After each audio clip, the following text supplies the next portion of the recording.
Vincent? Kunot noong bulong niya. Anong ginagawa niya dito? Ang pasuray-suray na si Gabriel ang bumaba at naglakad papalapit. Cassandra? Baby? Ang lahat ng sakit na naibabaon niya sa kaibuturan ng kanyang puso ay unti-unting pumaibabaw. Ang hinanakit, ang pighating naramdaman niya ay naalala niya. Bumalik sa kanya na makaharap muli ang lalaki.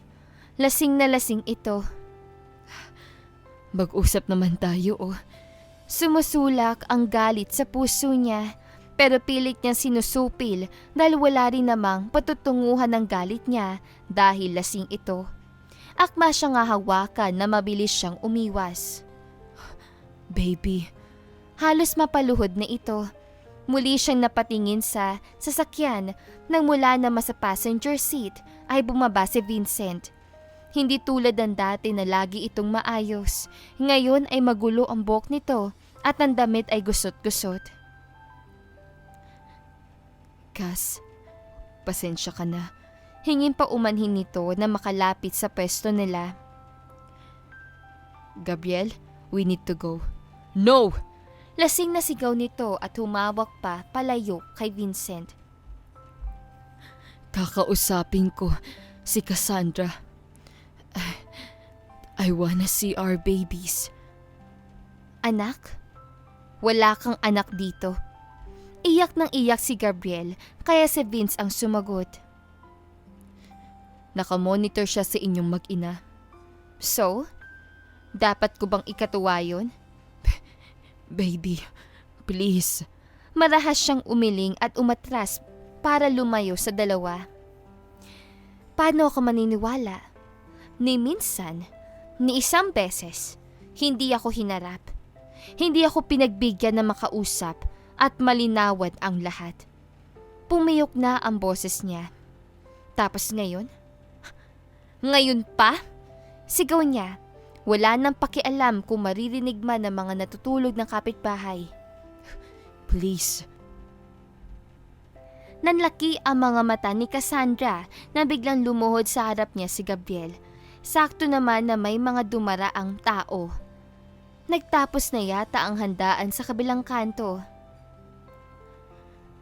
Gabriel, bumalik na lang tayo kapag hindi ka nalasing. Saway ni Vincent. Pilit na hinihila ang lalaki. Gabriel, maraming tao. Baka may magsumbong sa gobernador na nandito tayo. Umalis sa kayo. Malamig na turan ni Cassandra. Ipinagpatuloy niya ang pagsasara ng tindahan at walang lingon na iniwan ang dalawa sa labas.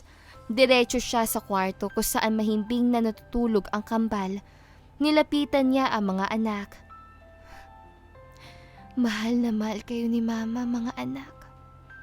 Magaan niyang dinampian ng halik sa noo ang dalawang bata.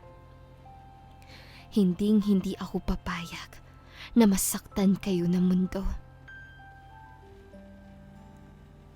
Kinabukasan, maaga pa ay binulabog na siya ng ina. Mamimili ka muna sa bayan. Kaunti na lang ang paninda natin. Wala ka naman trabaho pa, no? Humihikab pa si Cassandra na lumabas mula sa kwarto. Sumunod naman ang ina.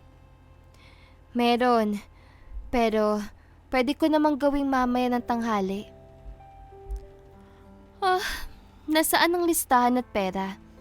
Nasa kusina, sagot ang nanay niya. Pero check mo rin sa tindahan, baka may kulang pa. Sumunod siya sa kusina at naabutang nakahain na ang mga pagkain sa mesa. Ang aga mo pa rin magising, Ma. Oo nga pala, Ma. Pinalitan mo ba, Ma, si Carl ng diaper? Oo. Hindi mo yata na malayang umiiyak, sagot ng kanyang ina. Pagod na pagod kasi siya at ang daming pumapasok sa isip kaya nakatulugan niya. Pasensya na, Ma. Sige na, kumain ka na at lumakad. Ako na munang bahala sa mga bata habang namimili ka. Kumain siya at nagbihis. Tulog na tulog pa rin ang mga bata kaya hinalikan na lamang niya ang dalawa bago lumabas ng bahay. Dumiretso siya sa tindahan at tinignan kung may kulang pa sa listahan. Ilang candies pa to? Tanong niya sa sarili, kinakagat-kagat ang dulo ng ballpen. Isang sakong bigas ba to, ha? Naguguluhan siya sa listahan ng ina. Mama! Ano to mga Biglang natigilan si Cassandra nang may humintong kotse sa tapat ng tindahan at kilalang-kilala niya ang sasakyan na iyon. Anong ginagawa mo na naman dito? Gigil na tanong niya kay Gabriel na makalapit ito. Mugto ang mga mata nito dahil siguro sa pag-iyak kagabi. Cass, mag-usap tayo please. Pakiusap nito, parang iiyak na naman. Nasa loob pa rin siya ng tindahan at ang lalaki naman ay nakasungaw sa maliit na bintana mula sa labas. Hindi ka ba natatakot na may makakita sa iyo? Asik ni Cass. Bakit ka nga pala matatakot? Mahal na mahal ka ng mga tao. At ako? Ako yung nagmukhang kawawa. Ako yung napapahiya. Hindi na niya ito pinansin. Nagpatuloy siya sa pagche-check kung may kulang pa, pero pilit na bumabalik ang tingin niya kay Gabriel na nakasungaw. Umalis ka na. Can you hear me out first, Cass? Pakiusap nito. Please, baby. Baby? Alis na. Seryosong sabi ni Cass. Hindi kami tumatanggap ng mga politiko dito sa bahay namin. Cass, naawa siya sa itsura nito pero pilit na pinapatigas ang puso upang wag muling pagbigyan ang lalaki, lalo na at may asawa ito. Hindi ka ba hahanapin ng asawa mo? Mag-usap tayo, Cass. Sasagutin ko ang lahat ng tanong mo. And, can I see our children? Napaismit si Cassandra. Sino ka ba? Kahit isang beses lang, pagbigyan mo naman ako. I wanna explain myself, please. No! Alis! Mabilis na sagot ni Cass. Pinagsarahan niya ito ng maliit na bintana, pero mapilit si Gabriel. Bumabalik-balik pa rin ito kahit na hindi niya harapin. Kahit na pagsara na niya ito ng pinto, patawalin man niya ito ay huli na dahil nasaktan na siya. Napapahiya na siya at hindi na mababawi pa iyon. Bumabalik pa rin. Makalipas ang isang linggo ay tsaka lamang niya nakausap si Bart tungkol sa pagbalik-balik ni Gabriel. Wala na kasing pakialaman ang kanyang ina sa mga bagay-bagay. Basta, wag lang daw masasaktan ang mga apo nito. Inirapan niya ito. Oo, halos araw-araw. Saan ka ba kasi galing na bakla ka? Ayoko mandamay din sa mga drama ninyo sa buhay.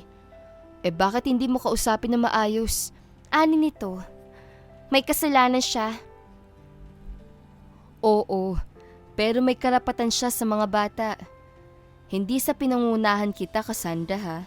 Napaisip siya dahil sa sinabi ng kaibigan. Handa sana siyang pagbigyan ng lalaki pero may hadlang na naman. Anong kailangan niyo? Tanong niya sa gobernador na nakatayo sa harap ng bahay nila. May mga kasama itong gwardya at kasama rin ang babaeng anak na asawa ni Gabriel. Hindi kami tumatanggap na mga politiko sa pamamahay namin. Mabuti na lang at wala sa bayang nanay niya at ang 2 bata. Namamasyal ang mga ito dahil nabuburo na raw ang mga bata sa loob ng bahay. Marahas sa tumawa ang matanda. Gusto lang sana kitang balaan, iha. Ayoko nang ginugulo mo ang pagsasama ng anak ko at ni Gabriel. Hindi mo magugustuhan ang gagawin ko. Simula ngayon, matuto kang lumagar, iha. Huwag ka na magpantasya na kaya bumabalik dito si Gabriel ay babalikan ka. Bakit? Anong gagawin mo? Ipapapatay ako? Ang nanay ko? Nakangisi niyang tanong. Kaya ba iniwan mo ang nanay ko? Kahit na alam mong may anak kayo at sumama sa mayamang anak ng politiko, at ipinagpalit ang isang tindera sa palengke? Yung pinangakuan mo na magsasama kayo at magpapakasal ay sabay na aangat. Iniwan mo para sa pera. Huwag mo akong pangaralan, iha. Dahil kahit kailan ay hindi kita kinilalang anak. Ang sakit. Sobrang sakit marinig ang mga nakadurog na salita ni Iyon mula sa kanya sariling ama. Wala talaga itong puso. Magaling lang manloko ng mga tao. Yun naman pala eh. So, umalis na kayo dito. Umalis na kayo bago malaman ng buong bayang ito kung gaano kayo kabulok. Pilit na pinipigilan ang luha. She will never give the satisfaction to them, especially to her half-sister who's smirking at her, looking down on her. Nadadagdagan pa ang galit ni Cass para sa ama at damay na ni si Gabriel. Anong karapatan nitong umiyak at humingi ng tawad gayong pinili naman ito ang nangyari? Ngunit nang malaman niya ang dahilan, gusto niyang magwala. Anong kalokohan yung sinasabi mo? Tanong ni Cassandra kay Vincent na bigla itong dumating sa bahay kasama ang kanyang ina. Huwag kang gumawa ng kwento rito. Walang maniniwala sa'yo. Umiling ang asawa ng gobernador. Totoo ang sinasabi ko, iha. Minamanipula ng asawa ko si Mayor Gabriel Cruz, pati ang buong partido niya. Hawak niya sila sa leeg. Kahit ang mga magulang ni Gabriel, ginagamit niya para mapasunod.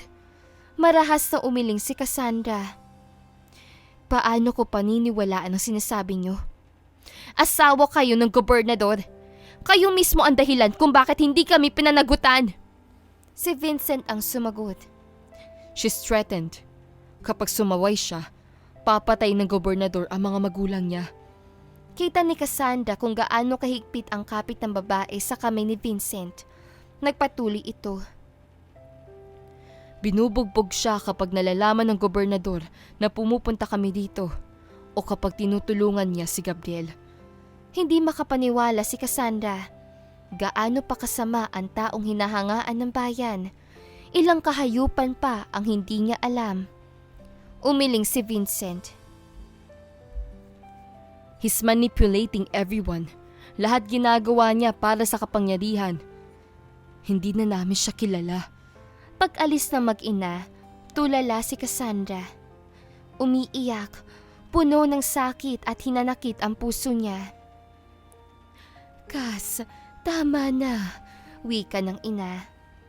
Nag-aalala na rin ang mga bata sa'yo. Bakit ganun? Bakit sariling ama ko pa ang hadlang sa kasiyahan ko? Hindi ko naman siya ginulo kahit hirap na hirap tayo noon. Pero bakit ganito? Hindi pa man natatapos ang kanyang pag-iyak, dumating si Gabriel. May mga pasa at sugat sa mukha. Cassandra. Agad niya itong niyakap. Gabriel, sabihin mo ang totoo. Hawak ako ng gobernador. Ayoko sumunod.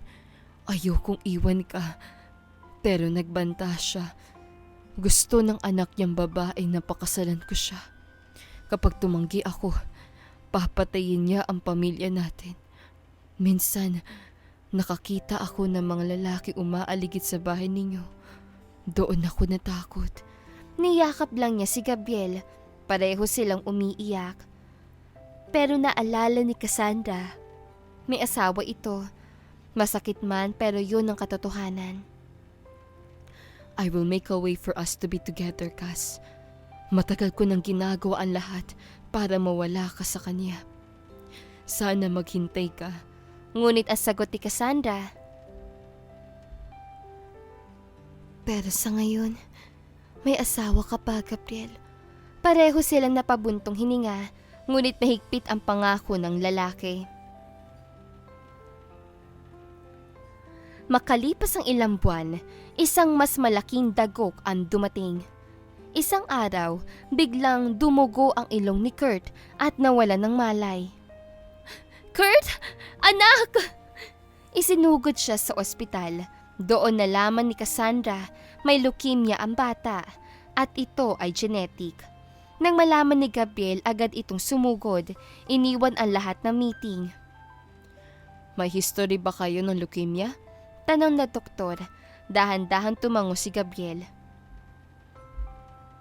Yes. My brother died because of it. Parang gumuho ang mundo ni Cassandra. Ngunit niyakap siya ni Gabriel. Don't worry. Lalabanan natin to. Magiging malakas si Kurt. Sa tulong ng ibang mga kamag-anak ni Gabriel at ng ebidensya laban sa gobernador na isampa ang kaso, tumestigo si Vincent at ang kanyang ina. Hindi nakaligtas ang gobernador. Tuluyan itong nakulong. Nag-file ng annulment si Gabriel laban sa half-sister niya. Nang tuluyang bumagsak ang babae at hindi matanggap ang lahat, dinala siya sa isang mental facility. Pero inalagaan pa rin siya ng kanyang ina at si Vincent. Si Gabriel naman, mas piniling tumigil sa politika. Gusto kong itutok ang oras ko sa inyo. Sawa na ako sa gulo ng kapangyarihan. Ang pamilya natin ang prioridad ko. Makalipas ang ilang taon, hindi na mayor si Gabriel Cruz. Wala na ang bigat ng politika at intriga. Ang natira, isang buo at payapang pamilya. Sa patuloy na gamutan, dasal at pagmamahalan, unti-unting gumaling si Kurt hanggang sa isang araw, sinabi ng doktor. Congratulations! Kurt is finally free from leukemia. Niyakap ni Cassandra ang anak na mahigpit habang hawak siya ni Gabriel. Hindi na nila mapigilan ang luha ng tuwa. At bago matapos ang taon, nagpakasal sina Gabriel at Cassandra. Bumuo sila ng panibagong yugto kasama si Kurt at ang kambal na sumunod dito. Wala nang iniisip na intriga o panguhusga. Wala nang hinahabol na kapangyarihan. Ang mahalaga, buo na sila. Sa wakas, natagpuan din nila ang kapayapaan at tunay na kasiyahan. At dito nagtatapos ang kwento ni na Gabriel at Cassandra. Isang kwento ng pagtataksil, sakit at pagtatagumpay ng pag-ibig. Pinatunayan nila na kahit gaano karami ang pagsubok, basta may tiwala, pananalig at pagmamahalan, lagi may liwanag sa dulo ng dilim. Maraming salamat po sa pakikinig at sana isamahan niyo akong muli sa susunod na serye ng ating mga kwento. Huwag kalimutang i-like, i-share at subscribe para updated kayo palagi. Hanggang sa muli mga kaibigan, paalam!